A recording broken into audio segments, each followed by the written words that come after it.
ჰომოფობია ის რომ ახსენეთ რაღაც ძალიან გავრცელებული ბრალდება, რომ მეონის ასოციაციები დაავადებულები და ჰომოფობია. კერძოდ. რა იგულისხმება ჰომოფობია? რას გულისხმობენ? რას გულისხმობენ ჰომოფობიაში? მე თუ რაღაცა შემეშალა, ბოდიშს მოვიხდი.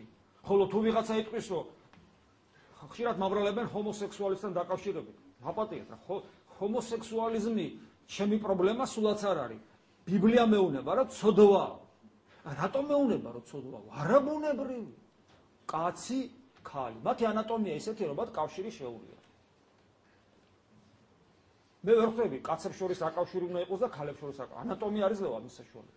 ბავშვებს ვერ გააჩენ. საერთოდ ერთი ესპანელმა თქვა ძალიან კარგად, რომ იქ როცა ეს საკითხი დამდგაროთ, შეიძლება უთქვას, რომ ნუ ოჯახება და აღიარება ესეთი წყვილების და უთქვას, რომ ჩვენ დაგასწავრით და თუ შეიძლება რამე სხვა დაარქვით ამ ურთიერთობებს, ოჯახი ქვია კაც და ქალის ურთიერთობებს. ასე რომ კი ბატონო, მოიფიქრეთ რამე სხვა ოჯახი, სხვა სახელი და კი და ჰომოფობია იქნება მაშინ, როდესაც დაფიქსირდება რა, რომ ჩემთან მოვიდა ადამიანი, რომელსაც აქვს ეს პრობლემა. ჩვენ თვით ეს არის ავადმყოფობა და ცოდვა და ავადმყოფობა სინონიმებია, მინდა გიმეწაღან და кайხანი ვისაუბრე ამაზე. ყველა ნებისმიერი ცოდვა არის ავადმყოფობა და ესეც ავადმყოფობა არის, ერთ-ერთი ცოდვა, ანუ ავადმყოფობა ეს ერთ-ერთი სინონიმებია და როდესაც ვინმე დააფიქსირებს იმას, რომ მე კონკრეტულად ადამიანი, რომელიც ამ ავადმყოფობით არის დაავადებული, მე მას ხელი ვკარე და შევიძულე. ღმერთმა იცის ჩემი დამოკიდებულება მათ მიმართ.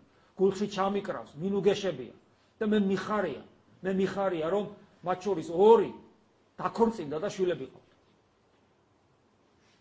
და მე ამ კუთხით შემიძლია ვთქვა, რომ მე საქმე მაქვს გაკეთებული როგორც მღვდელს. მე ახალგაზრდა ადამიანი ვარ, მღვდლობაში მე მით უმეტეს და უკვე მე მიხარია, რომ ჩემთან ორი ჰომოსექსუალისტი მოვიდა და ორივე შვილები ყავს. დიდება უფალს ამისათვის. ეს არის ჩემი სიყვარულის გამოვლენა, თორე ამ ადამიანებს რომ ამგვარი ცნობიერება ამგვარი ლიბერალური მიდგომისათვის ესმინათ, დღეს იმ წუმპეში იქნებოდნენ და ის ბედნიერება, რასაც შვილი რო ყავთ და ცოლები რო ყავთ, ეს ბედნიერება არ ექნებოდა და სიყვარული რო აქვს და საზოგადოებაში პატივისცემა. ამიტომ როცა კაცთა მოძულეები სწორედ ისინი არიან, ვინც ავადმყოფ ადამიანს ეუნება, რომ არა ხარ ავადმყოფი, ჯანმრთელი ხარ, აი ეგრე იყავი.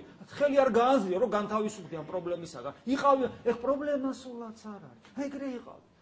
ეს არის დემონიზმი და სატანიზმი ზუსტად და უსიყვარულობა ადამიანისა. ჰომოფობია სწორედ ეს არის. დალოცვილო კაცი ავათარი და იმის მაგერად რომ ეცადო დაეხმარო და გამოიყვანო და ნორმალური ცხოვრების შე რო ყავს ცოლშვილი და შე რო გათხოვილი ხარ გიხარ იმას არ უნდა? იმასაც უნდა და რისკენ უბიძგებ. პირიქით. ასე რომ ჩვენ ამ შემთხვევაში გამოდივართ როგორც ადამიანების მოყვარული. და თვითონ ადამიანს ღვთის ხატს ხედავ და გვინდა დავეხმარო და უთხრათ ავადმყოფობაა ეს, მოდი და დაგეხმარები. და მე მიხარია რომ ამ სიტყვის მამაღლა თქმის უფლება მაქვს.